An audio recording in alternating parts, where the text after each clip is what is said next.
Hello everyone.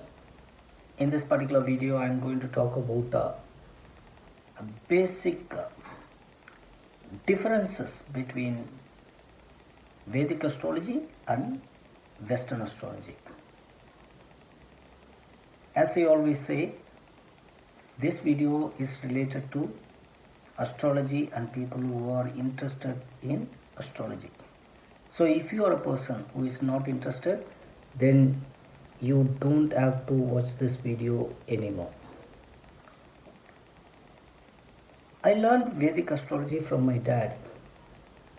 My dad started teaching me this when I was 15 years old. The first day he started was at Tiruchendur Murugan temple.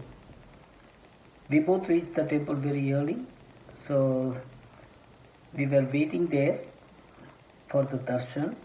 And during that time, he was drawing the chart in the sand at Tiruchendur Murugan temple, and that is the first time my dad started giving me the beautiful knowledge of astrology.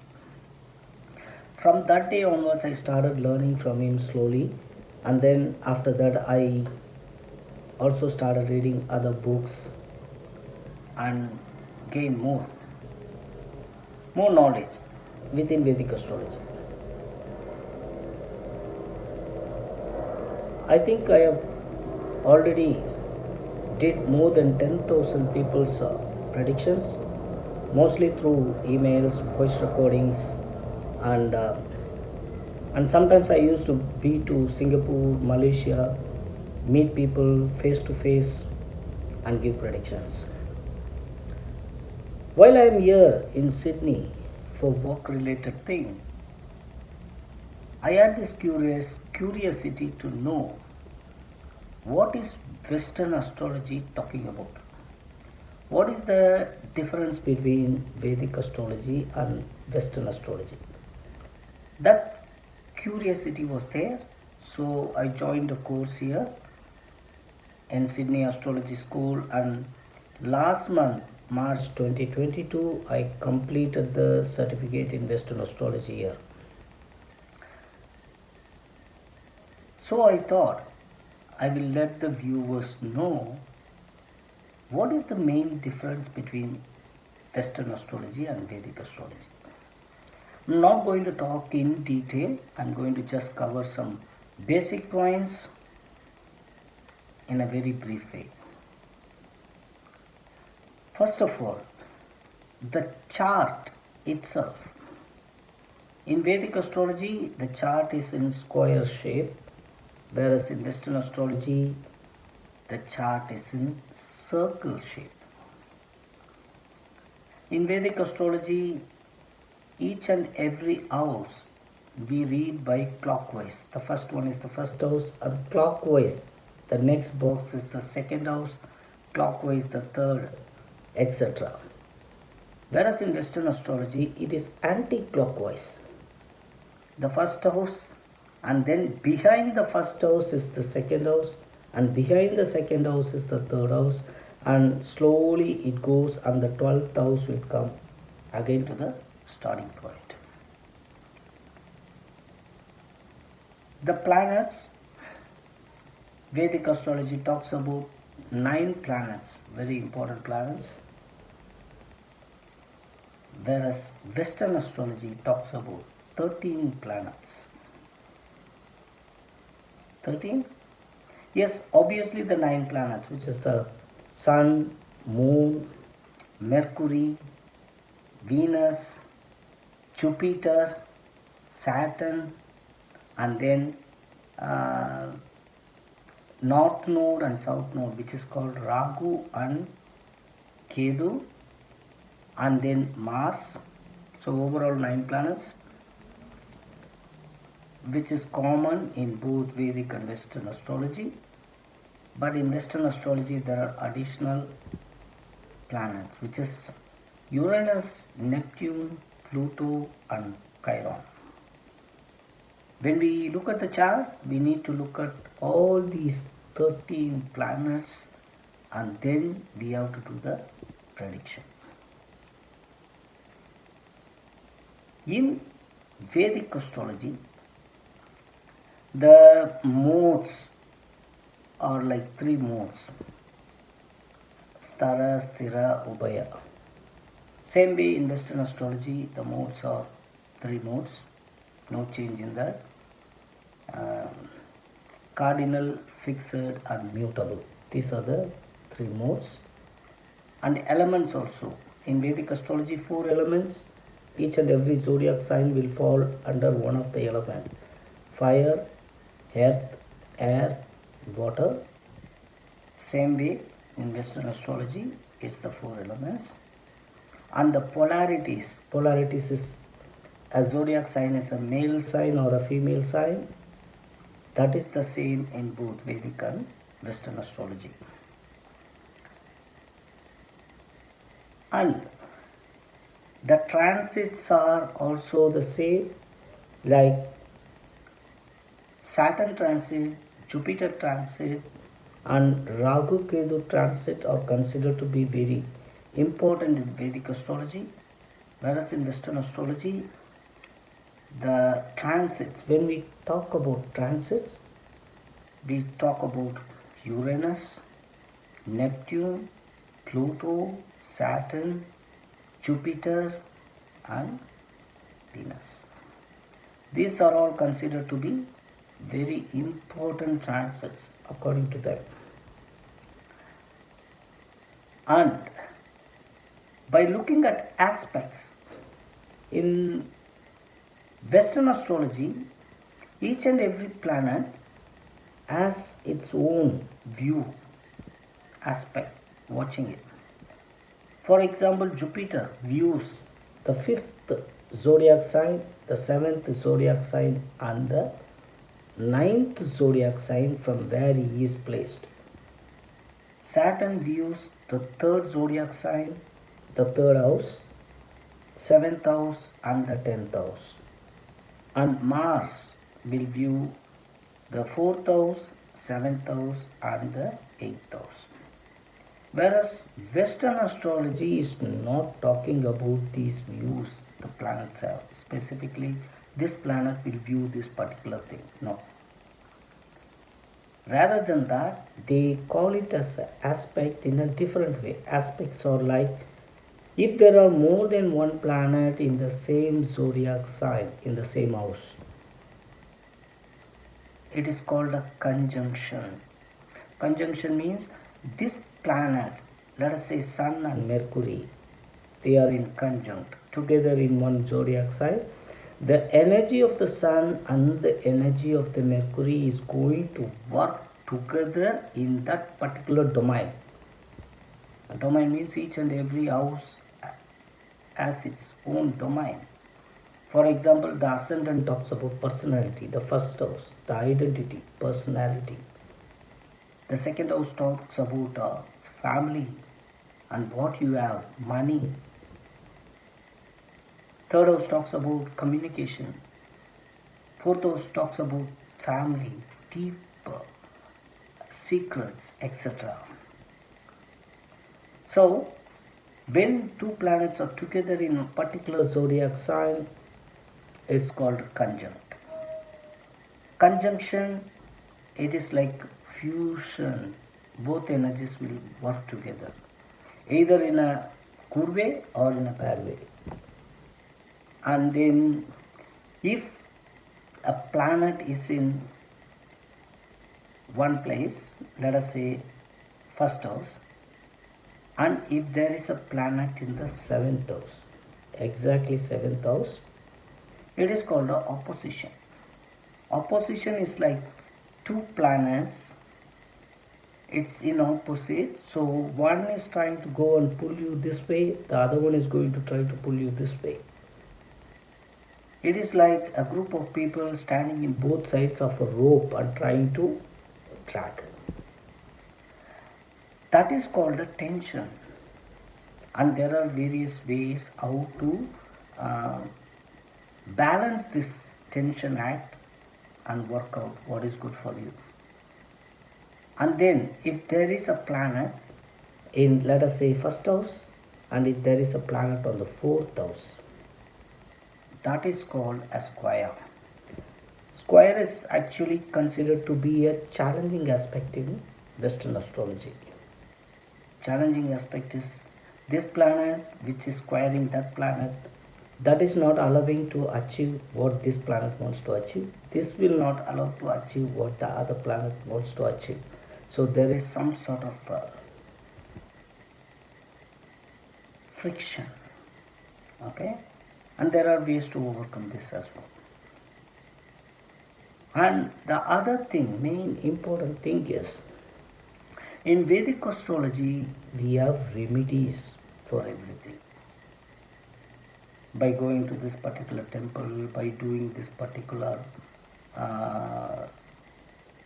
ritual, lighting a lamp to a particular planet on a particular day, being a pure vegetarian, etc. Whereas in Western astrology, there is no remedy. You have to fix yourself. We can understand what this particular planet is trying to do during this particular period, and we need to either decide. Sometimes the remedies may be like, you are always giving more powers to your wife, so at this particular time you need to be the person to take authority, you need to be the person to take decisions. Sometimes it could be like, all these days you have been stuck with your own family backgrounds, traditions, etc. But because Uranus is transiting and making a square, this is the time you need to break your boundaries and come out. Sometimes it is like you may need to leave the family and go somewhere else so that you can shine at workplace. You can be more focused on work. These are the ways the Western astrology helps us to fix the tension or friction or fusion, etc. And in Vedic astrology, we talk about a lot of things like quadrant places 1, 4, 7 and 10 are important places, and then Trigona sthanas 1, 5 and 9, these spots. Whereas Western astrology talks basically the quadrant places 1, 4, 7 and 10th spot. And each of them has a name by itself. The first house is called the Ascendant, which talks about your own individual characteristics, nature, and the opposite to the Ascendant is called Descendant, which is the 7th house. That talks about other people, spouse, marriage, relationship, etc. And the 4th house, which is another quadrant place from the Ascendant, is called Imam Kuli, which is IC. That has very deep meaning in it, and the soul's deepest level, all the hidden secrets will be there. And then the 10th house, which is called maximum Kuli or medium Kuli, MC, and that talks about your career and your status in the world, and also the contribution to the world. So the interesting thing about Western astrology, which I haven't seen in Vedic astrology, is something called progression. Sun progression and moon progression. Progression is Sun, for every year he will move 1 degree away. For example, let us say at the time of my birth, my sun was in Leo at 10 degrees. When I am 1 year old, that is when the progressive sun will move to the 11th degree in Leo. And when I am 30 years old, he will be like 30 degrees away, which is he will be in the 10th degree in the next zodiac sign, Virgo. This is very interesting because if a person comes at the age of 54, we can not just look at natal chart, we can look at his progressive chart and see where his current progressive sun is placed. And based on that, we can predict what sort of challenges or difficulties he will be facing and what he needs to do. Whereas the moon progression, moon moves 1 degree away every month. Moon is much faster.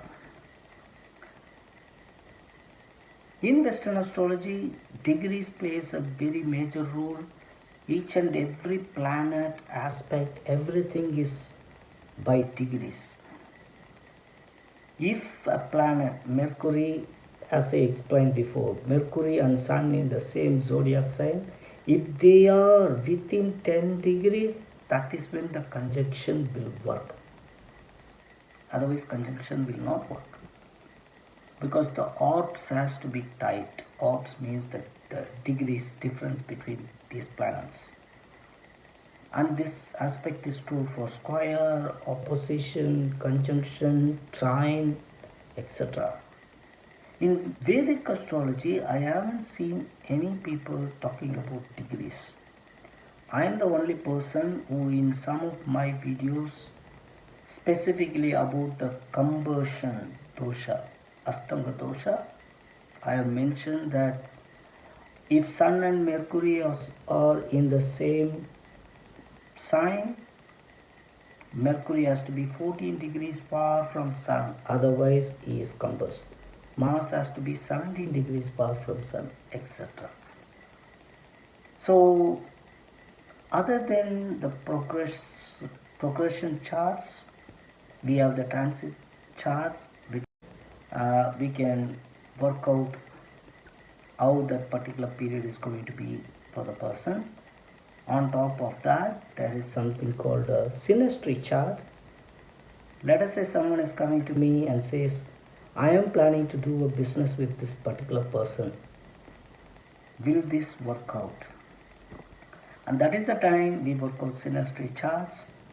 I have to use this horoscope, natal chart, his horoscope, and the synastry will try to give an indication what this particular X is going to learn from Y and what Y is going to learn from X. Are they going to be mutually benefited or only one person is going to be benefited, etc. That is also very interesting. And then the other thing is about relocation chart. Relocation chart, we can work out when someone comes and says, I am currently working in this particular city, in this particular country. If I want to flourish, which country should I go and work? And that time we can work out the relocation chart and look at the geographical charts as well and see which country has the maximum MCs for a particular planet. And if you work on that particular planet's areas in that particular country, definitely that's going to bring you a good success. Alright, so yes, something interesting which I learned, something new. I thought I will share this with the team as well for your own understanding. But one thing very interesting, no remedies. If we are in trouble, only we have to fix it. God is there. At the same time, Vedic astrology, parigaras, remedies, everything do work. But only people who are in that side will understand that. Okay? So I am trying to see what I can take from both these and try to solve people's problem. That's all I wanted to say in this particular video. Please do take care.